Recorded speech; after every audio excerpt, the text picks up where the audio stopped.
Olá, hoje na aula nós vamos abordar mais um tópico da interação da radiação com a matéria, falando de moléculas. Moléculas, obviamente, são mais abundantes do que átomos isolados, porque nós temos um determinado número de átomos na natureza, que são os elementos químicos, né? E esses podem se combinar formando um número quase que infinito de moléculas. Então as moléculas acabam sendo as entidades microscópicas, né, de maior interesse, de um modo geral, porque tudo é composto por átomos que se agregam, seja do mesmo tipo ou de tipos diferentes, formando moléculas, né? Às vezes as moléculas têm o mesmo átomo, elas são chamadas de homonucleares, ou às vezes elas têm elementos diferentes, portanto elas não são homonucleares, né? São heteronucleares. Antes, porém, de falar das moléculas, eu gostaria de falar um pouquinho, lembrando a interação da radiação com os átomos. Como nós vimos, a radiação ela interage essencialmente com a carga do elétron, produzindo a transferência de energia para essa nuvem eletrônica, e através dessa transferência de energia nós acabamos tendo diversos efeitos na matéria, ou recebendo a luz de volta, ou fazendo com que essa luz, essa energia que foi entregue para a matéria, faça alguma coisa, inclusive reações químicas. A luz que não interage ou que é devolvida constitui a base da espectroscopia óptica, que é o objeto principal desse curso. Mas às vezes nós temos mais do que um átomo junto, e o que mantém os átomos juntos formando moléculas é o elétron. Novamente, o elétron, através da sua carga, ele é capaz de se distribuir entre núcleos, formando o que nós chamamos de uma ligação química. Mas essa carga do elétron está lá, tá certo? Então nós podíamos dizer que os elétrons podem ser compartilhados por mais do que um núcleo, tá certo? Então, como eu disse para vocês que o núcleo tem um campo de força que atrai o elétron, dois núcleos têm dois campos de força. Então, esses dois campos de força que existem são capazes de manter essa nuvem eletrônica, tá certo? Ao redor desses dois núcleos. Então você tem um núcleo aqui, outro núcleo aqui, e tem um elétron agora sendo dividido, que a gente diz, entre os dois núcleos. Mas o importante é que você tem uma nuvem eletrônica, que agora é o elemento de ligação desses núcleos. Sem essa nuvem eletrônica localizada aqui, não há como os núcleos permanecerem juntos. Por quê? Porque os núcleos têm a mesma carga e têm uma tendência em se repelirem. Portanto, o elétron é, sem dúvida, o elemento de ligação nuclear, né? É através do elétron que se divide aí entre os núcleos que você forma a ligação química. E essa ligação química pode ter diferentes intensidades. Há também uma forma de atrair moléculas, né, através de outras interações, tipo de polar, pontes de hidrogênio, etc., que são interessantes. Mas nós queremos falar agora de moléculas, para você entender como que a radiação vai interagir, o que é que vai acontecer quando radiação é jogada sobre essa distribuição de carga que nós estamos mostrando aqui, que é a molécula. Nós não estamos nesse primeiro momento preocupados se esses núcleos são iguais ou diferentes. Tudo isso, obviamente, fará uma diferença.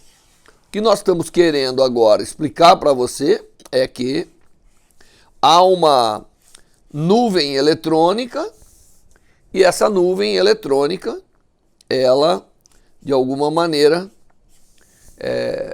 mantém os dois núcleos juntos, formando a ligação química. Então, nós temos aí uma molécula ligada, os núcleos estão ligados, portanto, há formação de uma molécula, e quem forma essa molécula, isso que você tem que entender, é o elétron. Então, o elétron é o elemento ligante. E você pode imaginar que essa nuvem eletrônica, ela tem também uma distribuição, que é o orbital molecular.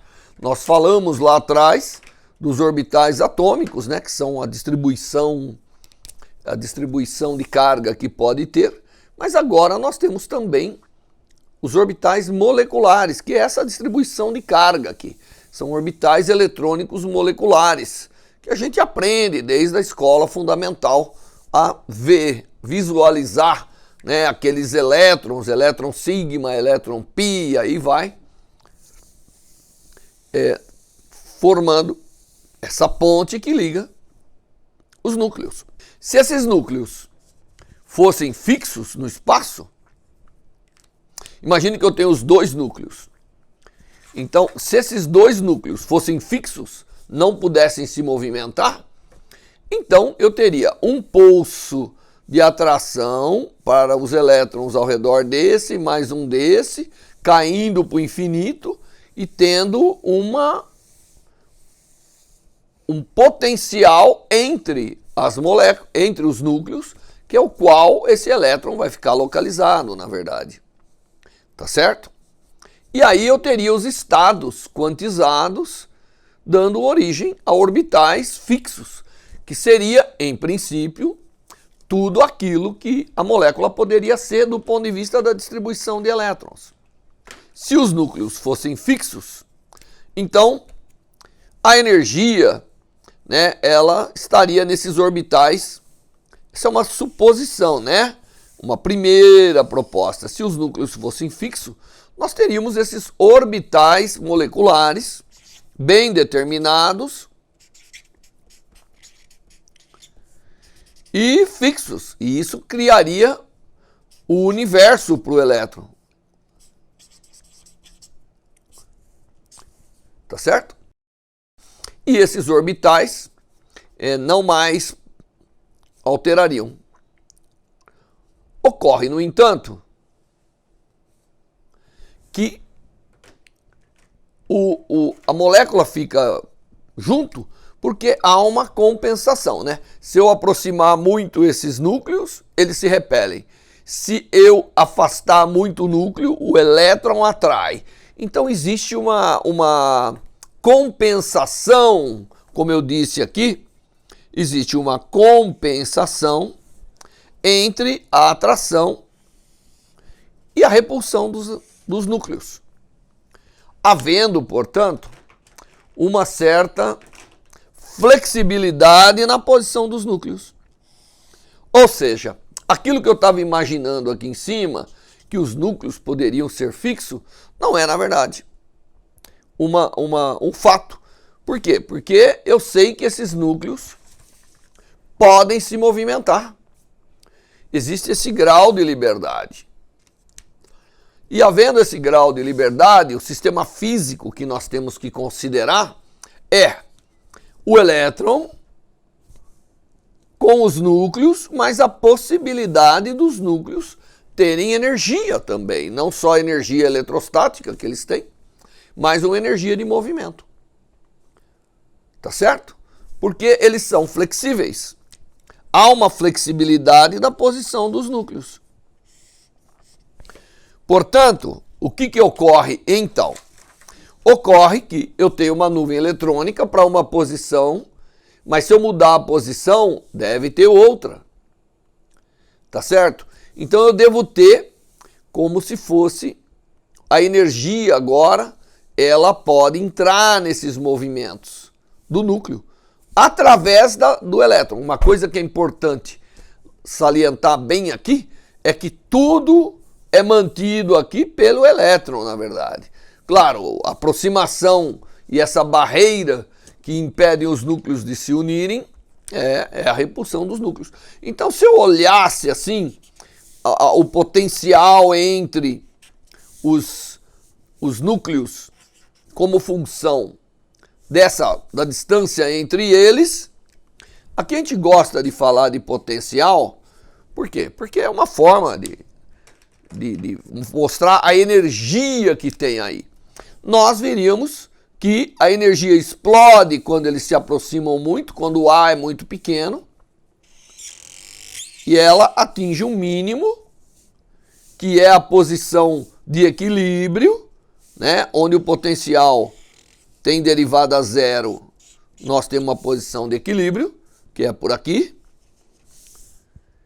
e depois ela vai tendendo a zero novamente quando você afasta muito. Então, isso é a força que sente os núcleos. Quando você tenta aproximar, ele vê uma barreira, ele volta. Quando você tenta afastar, eles também sentem o elétron puxando de volta. Nós poderíamos dizer que nessa parte interna aqui, a repulsão nuclear é que domina. E nessa parte aqui, a atração eletrônica é que domina. Então nós temos essa compensação entre essas duas. E o que acontece então? Acontece que então o núcleo fica zanzando, podendo vibrar. Mas é uma energia, ele pode vibrar mais ou menos. E pela mecânica quântica, toda energia vai ser discretizada quando você tem as coisas localizadas. Portanto, eu terei determinadas formas de vibração, determinadas energias possíveis para vibração. Tá certo? Isso dá origem à chamada vibração das moléculas. É isso que dá origem a esse termo estados vibracionais da molécula. Por quê? Porque o elétron quer manter, o núcleo quer se afastar e aí há uma compensação. Tá certo? Isso pode ficar quietinho no seu estado de menor energia até que alguém venha e interaja com quem? Com a nuvem eletrônica. A radiação vai vir aqui agora interagir com a nuvem eletrônica e você pode ver que interagindo com a nuvem eletrônica, né, esticando ou mexendo com a nuvem eletrônica, eu mexo com os núcleos. Portanto, aquilo que eu falei anteriormente, que a radiação eletromagnética interage com a carga eletrônica, continua verdade, deslocando ela com relação aos núcleos. Só que aqui, deslocar a nuvem eletrônica com relação aos núcleos significa dar liberdade para os núcleos vibrarem. E aí acontecem as vibrações, devido ao fato que os núcleos não estão fixos e, portanto, mexer com a nuvem eletrônica significa mexer com os núcleos. Mas o mecanismo básico de interação da radiação continua sendo a nuvem eletrônica. E o que acontece é que a energia dos elétrons aqui vai depender um pouco de aonde o elétron é a ligação, mas a energia dele vai depender de como esses núcleos, qual é a distância média, qual é a amplitude com que esses núcleos possam vibrar. E vai ter estados discretos para isso, não vai ser qualquer estado, porque tudo aqui é de alguma maneira quantizado. Isso dá origem a estados vibracionais da molécula. Tá certo? Então, se você entendeu um pouco dessa intuição que eu quero dizer, aqui eu estou repetindo, dizendo que quando os núcleos se aproximam, a repulsão nuclear vence, e quando os núcleos se afastam, a interação eletrônica causada pelo elétron vence. Então nós temos essa compensação, como eu mostrei para vocês, ou expliquei, e isso dá origem a um fenômeno importantíssimo, que são as vibrações moleculares. Essas vibrações não podem ter quando eu tenho o átomo isolado, porque o átomo isolado é a nuvem eletrônica só que manda e o núcleo apita pouco. Mas aqui não. Aqui agora eu tenho as compensações da carga eletrônica, da distribuição eletrônica, da repulsão nuclear, isso dá origem às vibrações. Então as vibrações moleculares nada mais são do que a nuvem eletrônica sendo excitada, de alguma maneira mudando, permitindo aos núcleos maior e menor movimentação devido a essa compensação. Obviamente que há interação entre os núcleos, tá certo? Para dar repulsão, e há interação dos núcleos com o elétron, para dar atração. Mas quando eu mexo num desses elementos, e quando a radiação eletromagnética chega, ela encontra os elétrons. E aí ela vai realmente mudar um pouco a distribuição dos elétrons, permitindo excitar essas vibrações. Só que não é de qualquer maneira que ela vai excitar esses elétrons e permitir a vibração, porque esse é um sistema quântico, então existem maneiras dessa nuvem se acomodar em diferentes estados para diferentes variações dessa distância entre os núcleos, o que dá origem a uma sequência de energias, de estados, que nós chamamos de estados vibracionais. De uma forma esquemática, o que nós temos está aqui mostrado, certo? Para cada posição dos núcleos, o que acontece? Para cada posição dos núcleos, se você colocar uma energia levemente diferente nos elétrons, os núcleos têm a liberdade, porque o elétron, se a nuvem está mais localizada no meio deles ou mais na beirada, isso dá a liberdade para os núcleos se movimentarem. Essa é uma parte importante, tá certo? Porque como há flexibilidade, se o elétron permitir, se eu fizer a nuvem eletrônica se concentrar mais no centro ou mais na região de cada núcleo, eu acabo promovendo a movimentação dos núcleos. E é assim que a gente excita os estados vibracionais. Então aqui existe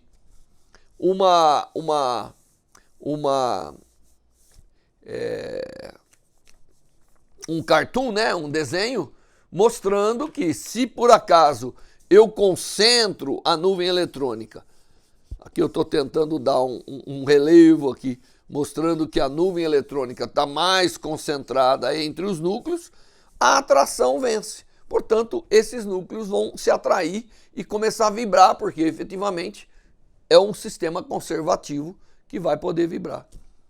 Se eu ponho a nuvem eletrônica menos no centro, então há um balanço, tá certo? Aqui é um balanço, quando eu tenho uma distribuição que de alguma maneira está mais equipartida entre as coisas, então há um balanço. Então eu chego numa situação onde a nuvem eletrônica não é capaz aqui de realmente movimentar muito, então é um ponto de equilíbrio. E se por acaso eu concentrar mais a nuvem eletrônica na região dos núcleos e menos na região intermediária, o que vai acontecer é que agora, tá certo? Há um desbalanço e os núcleos vencem e, portanto, há repulsão. Isso mostra claramente que para excitar as vibrações, basta eu excitar as nuvens eletrônicas. É por isso que os estados de energia que nós temos são energias alocadas na nuvem eletrônica. Porque mexendo com essa distribuição, eu, de alguma maneira, crio possibilidades da vibração acontecer. Como essa vibração é quântica, então, da mesma maneira que o elétron preso no núcleo tem estados de energia bem determinados, agora, sob esses estados, há a possibilidade de acomodar mais esse canal de energia, que são as vibrações. Certo? Então, nós temos que lembrar que as vibrações também são quantizadas e que, portanto, se eu representar aqui os estados eletrônicos, imagine que não tem, é aquilo que eu falei, né? Vamos imaginar numa primeira aproximação que os núcleos estão fixos. Não há vibração. O que há estados eletrônicos aqui. Bem determinado. Esses são os orbitais moleculares que podem ter aqui, sem levar em conta a vibração. Mas como há essa flexibilidade e a energia pode ser levemente, do elétron, pode ser levemente diferente, dependendo dessas vibrações, dessa flexibilidade de movimentação dos núcleos, você tem sobreposto a isso uma sequência de estados que são os estados vibracionais. Então agora, para cada estado eletrônico, para cada possibilidade de orbital molecular, que é a distribuição eletrônica, há uma sequência de estados no topo dele. Na verdade, ele é um monte de pequenos estados, separados muito menos do que os estados eletrônicos, porque aqui a energia é muito grande, é da ordem de alguns eletronvolts, enquanto para aqui a energia é pequena, são pequenas variações da nuvem eletrônica que dá origem a esses estados vibracionais, que, como eu expliquei, é essa compensação, que, como eu expliquei, estará presente nas moléculas. Quando você tem mais do que um núcleo, é quase que inevitável não ter esses estados vibracionais. Eles são quantizados. Se você olhar um estado eletrônico, aqui eles são como se fosse estados de um oscilador harmônico, de uma massa mola vibrando, tá certo? Então você tem esses estados vibracionais. E quando a luz interage com o sistema, às vezes a energia dela é pequena, suficiente para excitar essas vibrações. Você está no mesmo orbital, porém, o que acontece agora? Quando a luz vai interagir com a nuvem eletrônica, e se a energia que está sendo transmitida para o sistema atômico é suficiente para mudar de um estado vibracional para outro, você tem um estado onde os núcleos estão quase que parados, a nuvem eletrônica deforma muito pouco, mas aí isso pode ir para uma amplitude de vibração, é outro estado vibracional, e aí vai. Tem muitos estados vibracionais com diferentes possibilidades dessa nuvem eletrônica, tá certo? Então a radiação vem, agora a radiação pode excitar entre estados, então é bem possível que eu estou num estado eletrônico, vamos pegar o estado aqui de mais baixa energia, e aí quando eu excito eu vou para outros estados vibracionais. Existem vários tipos de estados. Eu peguei uma molécula diatômica, mas se for triatômica, você tem diferentes formas de vibração. Quando eu tenho uma molécula diatômica, a única possibilidade de vibração, como nós dissemos, é essa aqui, né? Ele vai vibrar assim. Porém, se você imaginar uma molécula que tenha núcleos, por exemplo, a água, então isso vai poder vibrar assim, isso vai poder vibrar na ligação, como vai poder vibrar no ângulo. São diferentes modos vibracionais que a mesma molécula vai ter. Então, existem vários estados, dependendo de um modo vibracional, que a gente chama de stretching aqui, ou bending, que tem vários, e aí vai ter níveis distribuídos ao redor de cada orbital eletrônico, de cada estado eletrônico. Então as vibrações é como se perturbasse a energia dos estados eletrônicos. Tá certo?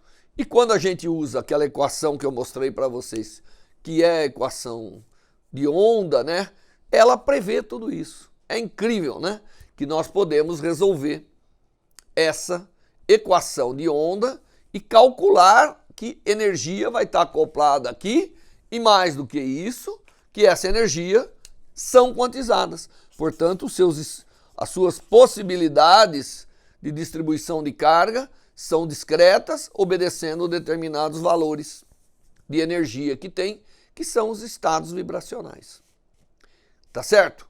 Então, a vibração, ela é algo extremamente importante para as moléculas, Existem várias formas de vibração, né? Que aqui eu coloquei coisa simples para você ver. Porém, quando a gente faz um espectro de moléculas e damos lá a luz num comprimento, numa frequência ou num comprimento de onda que é compatível com esses níveis de energia, haverá transferência de energia. E não se esqueça, a gente aprendeu anteriormente algumas coisas extremamente interessantes. Uma delas é o seguinte: eu boto lá a luz, ela sai desse estado eletrônico, boto luz que vai promover estações eletrônicas. Mas a mesma luz, como nós vimos, pode trazer de volta. Então é possível, em algumas situações, sair de um estado vibracional aqui, ir para outro vibracional lá e voltar para cá. Voltar para um outro estado, sai de um e vai para outro. Diminui a energia de vibração às vezes, ou às vezes aumenta. Sai daqui, vem para cá e aí vem para cá. Aumenta a energia de vibração. Tudo isso é possível quando interagimos luz com a radiação. Esse aqui é um processo que envolve mais do que uma porção de luz interagindo. Duas porções de luz interagindo. E normalmente, de frequências diferentes, são processos que são chamados de processos não lineares. Mas acontece, a espectroscopia Raman, por exemplo, é muito baseada nesse tipo de mecanismo que eu estou mostrando aqui para vocês. Bom, isso é tudo que vai acontecer com a molécula. Ela vai vibrar e eu vou ser capaz de transferir energia agora para uma estrutura de níveis a uma energia menor do que a eletrônica? Não, isso não é tudo que vai acontecer. Às vezes vai acontecer algo também diferente nessas moléculas. Tá bom? Como eu disse, os estados vibracionais, eles representam leve variação da nuvem eletrônica.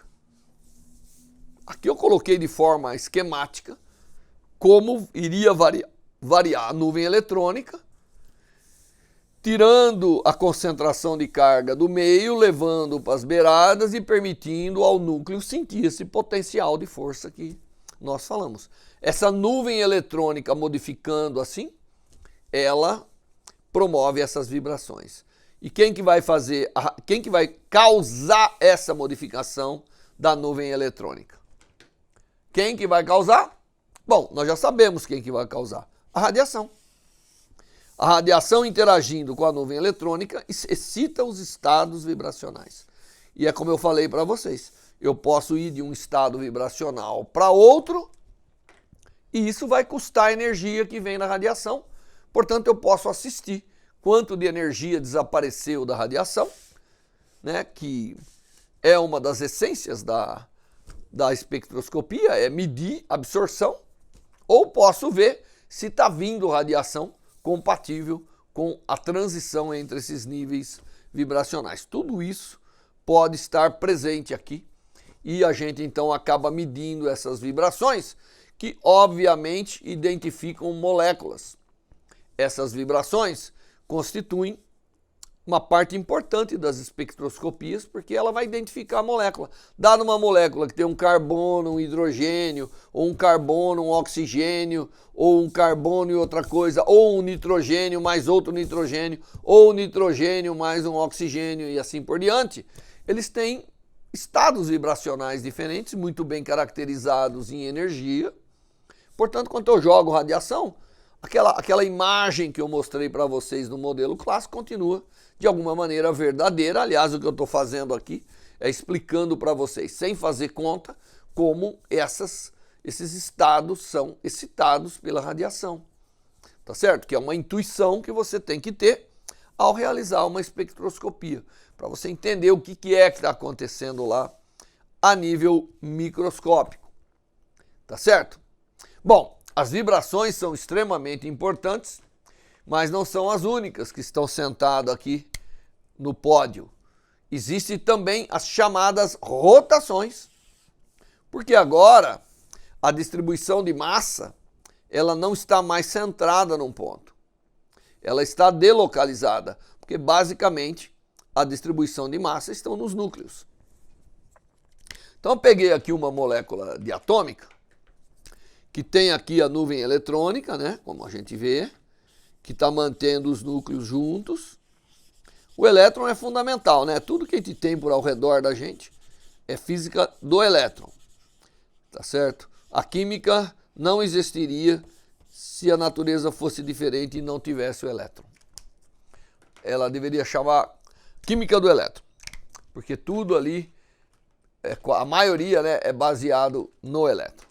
Então eu tenho aqui os núcleos, como nós vimos, preso pela nuvem eletrônica, formando o orbital molecular, formando a ligação química. Mas o que acontece? Massa distribuída fora do centro pode rodar e ter energia de rotação. A gente aprende isso desde o início da escola, desde o início dos princípios da mecânica, que é possível ter energia na rotação.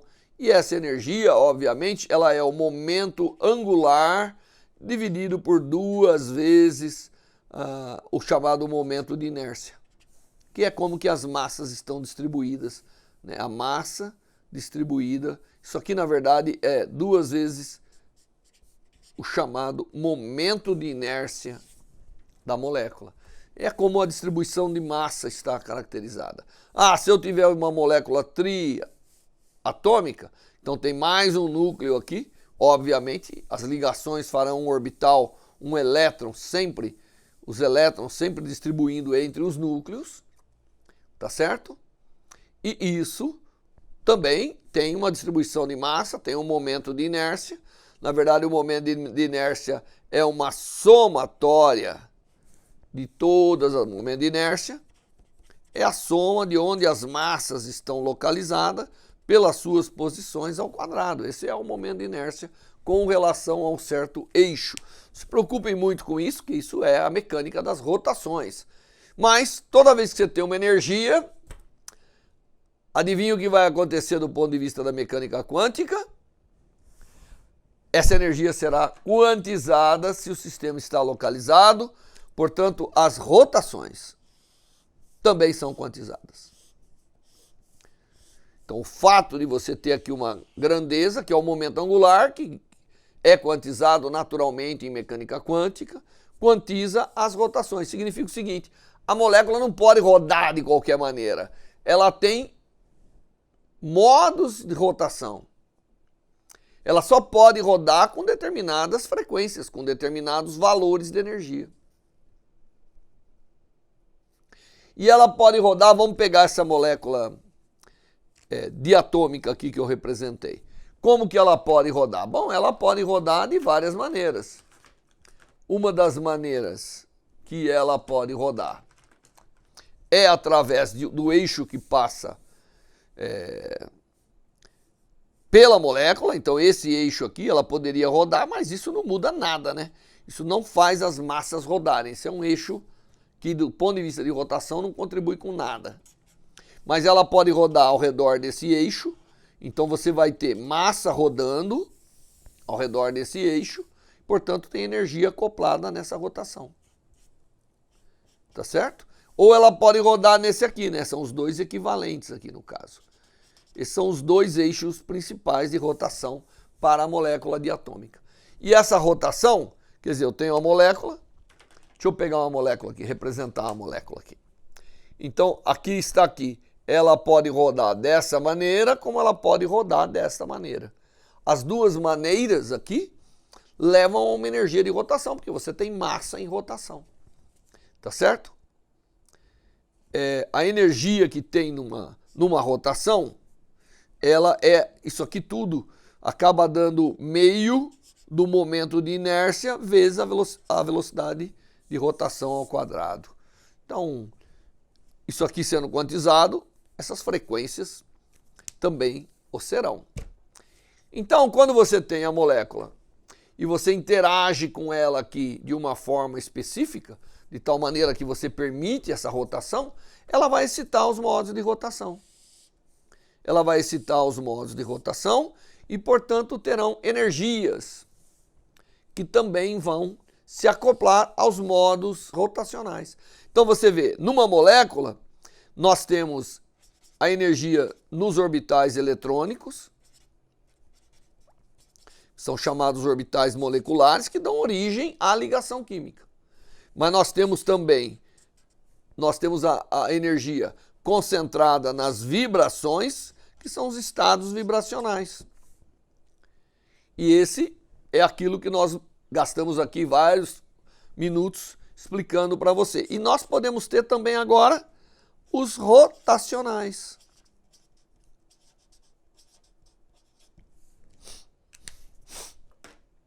Certo? Então os eletrônicos, os vibracionais e os rotacionais, eles compõem a energia que pode estar contida na molécula e, portanto, a radiação eletromagnética, ela é capaz, se devidamente com as características devidas, ela pode vir e modificar a nuvem eletrônica, sempre promovendo também essa rotação. Nós nunca falamos aqui muito da interação magnética do spin, que tem essas moléculas, né? Esses núcleos têm spin, o elétron tem spin, e portanto a componente magnética, o spin é como um dipolo magnético que está presente em todos os constituintes da molécula e portanto pode interagir com o campo magnético como um dipolo, é como um imãzinho.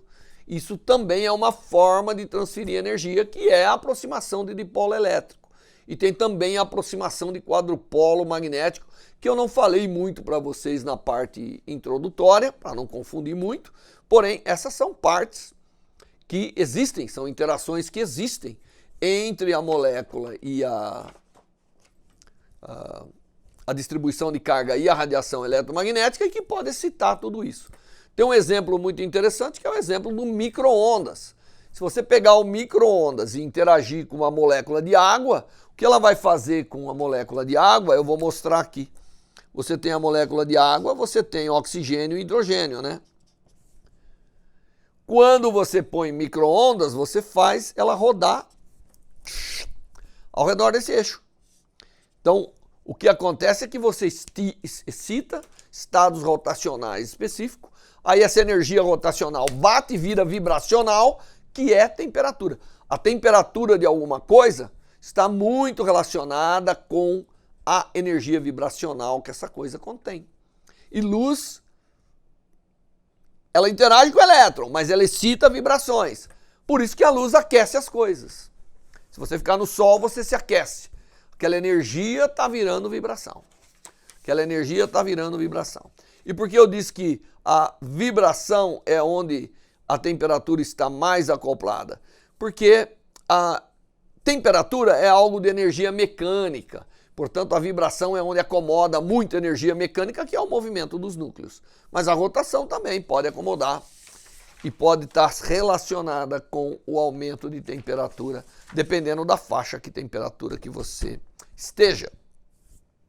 Bom, deixa eu explicar agora ordens de grandeza dessas coisas para você poder saber o que está acontecendo. Se a gente considerar, a mecânica quântica sabe resolver muito bem esses problemas.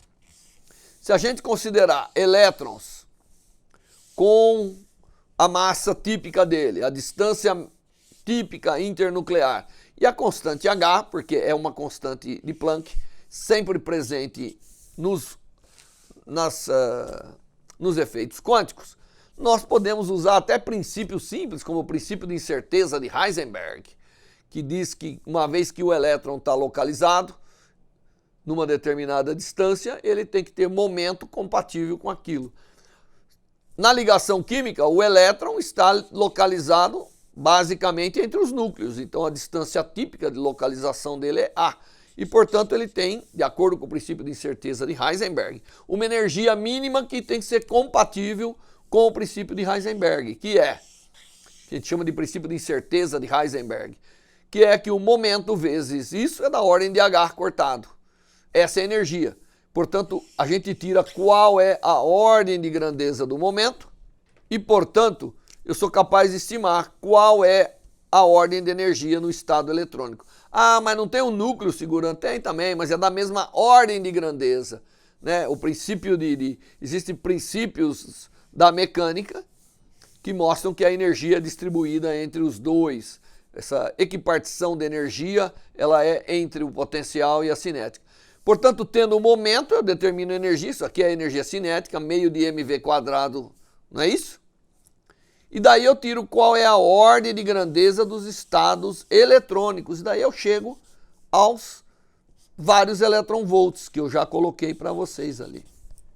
Então a energia eletrônica, ela acaba sendo da ordem de vários eletronvolts. Vários eletronvolts de energia está no estado eletrônico, estando na molécula. Estamos falando em molécula agora. E a vibração? Bom, a vibração, se a gente imaginar esse um sistema massa-mola simples, e lembrando que a energia é sempre H cortado vezes a frequência, então eu tenho uma frequência eletrônica, claro, nós vimos lá atrás, que é a energia de um sistema quântico, está associado com a sua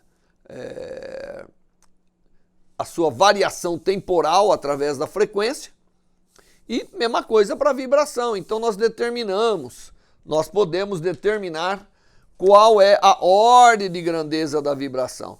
E basta ver que a ordem de grandeza da vibração, ela vai ser a razão da massa nuclear vezes a massa nuclear pela massa eletrônica elevado à raiz quadrada vezes a energia. Como isso aqui é da ordem de... É fácil de ver quanto que isso é da ordem, porque a massa nuclear é muito, muito, muito mais pesada do que o elétron. Então a gente chega à energia vibracional como sendo uma fração de eletronvolts, 0,1 eletronvolts, né? Décimos de eletronvolts. Então aqui são vários eletronvolts, você tem que guardar. A energia vibracional é fração de eletronvolts. Ah, que energia é essa, eletronvolts? Basta pegar a carga do elétron, multiplicar por 1 volt, você tem uma energia em joules, em ergs, naquilo que você quiser.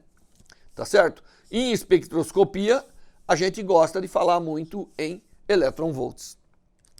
E a rotação, mesma coisa. Eu posso pegar essa rotação, tá certo? E mostrar que, na verdade, a energia é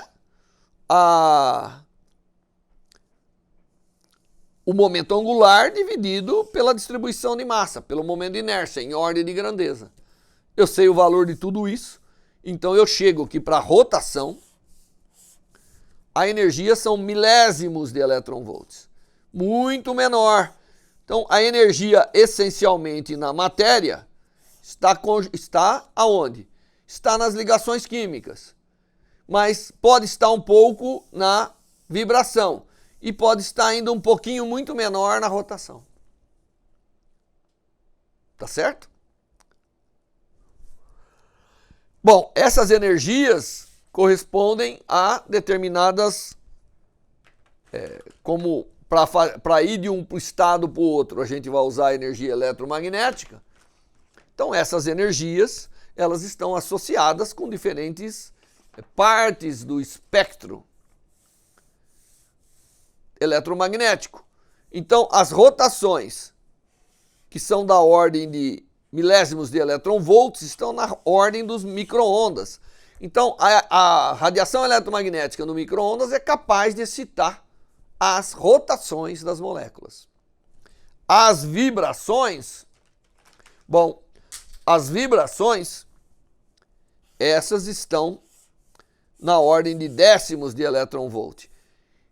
E se você olhar, é o infravermelho que tem essa energia. É o infravermelho que é capaz de excitar as vibrações das moléculas. E a eletrônica? Bom, a eletrônica, ela está em vários eletronvolts, que é a região do visível ultravioleta. Então, quando a gente vê o objeto, etc., nós estamos lidando com interações eletrônicas, essencialmente. As vibrações... Aqui é onde reside muito a temperatura. Então você excita, a coisa aquece, vai se transformando a vibração vai se transformando em energia mecânica lá dentro. E aí você tem aumento de temperatura. E a rotacional está aqui. Tudo é importante. Todos os graus de liberdade capazes de absorver energia são importantes numa molécula. E quando a gente faz espectroscopia, nós estamos medindo sempre uma composição. Mas como a energia, normalmente, ou eu estudo infravermelho ou visível, ou do infravermelho ao visível, então eu estou pegando graus de liberdade diferente das energias da molécula causada pelo elétron. O elétron é o nosso rei aqui, King Electron, porque ele é que permite absorver energia da radiação eletromagnética, excitando todas essas formas de guardar energia. Muito bem. Então, de um esquema geral, eu teria aqui os estados eletrônicos se o núcleo não vibrasse e não rodasse. Então, quando eu tenho átomo, eu só falo em estados eletrônicos. Para aqui. Quando eu tenho molécula, eu sou capaz de excitar também as vibrações. Então, cada estado desse são, na verdade, muitos estados, que são os estados vibracionais de cada estado eletrônico. Cada orbital eletrônico tem aí uma sequência de estados vibracionais. E para ao redor de cada estado vibracional, não acaba por aí, nós temos os estados rotacionais. Então, ao redor desse aqui, tem um monte de estadinho, olha aqui, milésimos de eletronvolts. Então, aqui cabe um monte, né, de estados rotacionais ainda. Então, isso aqui, na verdade, é a gente costuma dizer que ao redor de cada estado eletrônico tem uma banda de outros estados, porque é um monte de estado vibracional e rotacional, todo mundo junto aí em cada energia. Então, você acaba tendo na escala de energia uma sequência muito grande de estados possíveis. E aí a radiação vem, faz a lavada, né? Porque ela interage com tudo isso, ela pode excitar muitas coisas. E isso depende de cada molécula, cada tipo de ligação química. Por isso que às vezes, dentro de uma molécula, um tipo de ligação tem características que eu identifico dentro daquela molécula. Claro, tem um problema do campo local, tudo isso, que nós devemos falar para você quando falar especificamente dos tipos de espectroscopia. Em termos de energia, se a gente fosse escrever, nós teríamos, do ponto de vista quântico, se eu resolver a equação da mecânica quântica, exatamente, e isso está bem resolvido, como eu te disse, nós temos um curso de introdução à física atômica e molecular, você pode encontrar lá um pouco da dedução de tudo isso. Só que aí é feito com certo rigor, que é necessário dentro dos conceitos da mecânica quântica. Mas a energia é dada por, aqui a energia eletrônica, que eu chamei de C, obedecendo aí a literatura, mas às vezes também é chamada de D, mas não importa, é eletrônica, que tem aí valores discretos, então ela depende de um número quântico que quantiza isso, tá certo? A eletrônica. Agora, quando eu olho a vibração, eu tenho aqui as energias vibracionais, que depende de uma frequência característica de vibração e de um número quântico V, que é o chamado número quântico vibracional, que pode ser o número quântico vibracional. Então aqui tem o eletrônico, mas aí tem o vibracional. O vibracional, esse número quântico pode ser 0, 1, 2, 3, etc. 0 é o que nós chamamos do estado fundamental do ponto de vista vibracional da molécula. Seria o de mais baixa energia. E a partir daí ele vai como se fosse um oscilador harmônico, um sistema massa-mola. Tá certo? Isso caracteriza esse termo que é o termo vibracional. Então aqui nós temos o termo vibracional da molécula, dada por isso. Tá certo? Então a energia do sistema, eu estou pondo aqui como eu vejo a energia no final de tudo. Então tem os estados os estados eletrônicos, aí tem os estados vibracionais. Aí tem quem? Tem os estados rotacionais, tá aqui, ó. Rotação, tá aqui a rotação. ele depende de um número quântico f. Esse número quântico f também ele pode ser 0, 1, 2, 3, dependendo do estado de rotação. E ele é dado por essa expressão e nós sabemos que ele chega na região, ele é milésimos de elétron-volt. Tá certo? Então essa é a parte rotacional da molécula. Então uma molécula, se fosse um átomo só, teria só esse termo. Só esse termo aqui, que é o de maior energia. Quando você extrai energia da gasolina e tudo isso, é aqui que você está consumindo. A energia para manter o nosso corpo, etc., é sempre das ligações químicas, sempre do orbital que está saindo. Porém, tudo isso está acontecendo simultaneamente. Tá bom? E aqui tem, obviamente, um termo extra que apareceu, que é um termo que mistura a vibração, olha aqui, com a rotação, olha aqui, e uma constante, que eu deixei como constante, que é chamado acoplamento rovibracional. Porque imagine a molécula lá, você tem a molécula. Quando ela começa a rodar, existe, de alguma maneira, ações de rotação sobre as massas. Então acopla. Se você pegar um sistema massa-mole e começar a rodar, ele também vibra. Por quê? Porque tem um acoplamento da vibração com a rotação. Toda vez que você impõe rotação diferente de zero, há vibração que pode ser excitada. Então isso chama-se acoplamento rovibracional e que leva um pouco da energia também. É incrível tudo isso, né? É uma coisa muito interessante e isso é a energia de um modo geral da molécula e que nós vamos mapear jogando luz. O incrível de tudo isso é que tudo isso que eu estou mostrando para vocês a nível microscópico vai sair quando eu jogar luz sobre algumas moléculas e observar quanto luz está faltando ou quanto foi espalhado e assim por diante. Eu sou capaz de identificar cada um desses processos. Por isso que a espectroscopia é a origem do entendimento atômico molecular da matéria. Foi vendo a luz que vem da matéria é que se entendeu toda a necessidade de interpretar a natureza baseado em átomos e moléculas capazes de acomodar essas energias. Bom, agora você está pensando o seguinte, e aí, professor, se eu jogar muita energia? Bom, o que acontece é que existe uma coisa chamada dissociação da molécula. Quando você tem a nuvem eletrônica entre os núcleos, como eu disse, esse é o que nós chamamos de um orbital eletrônico ou molecular ligante. Porque o elétron está entre os núcleos e, portanto, atrai os dois e cria a ligação química. Isso aqui é a ligação. A ligação química é baseado nisso.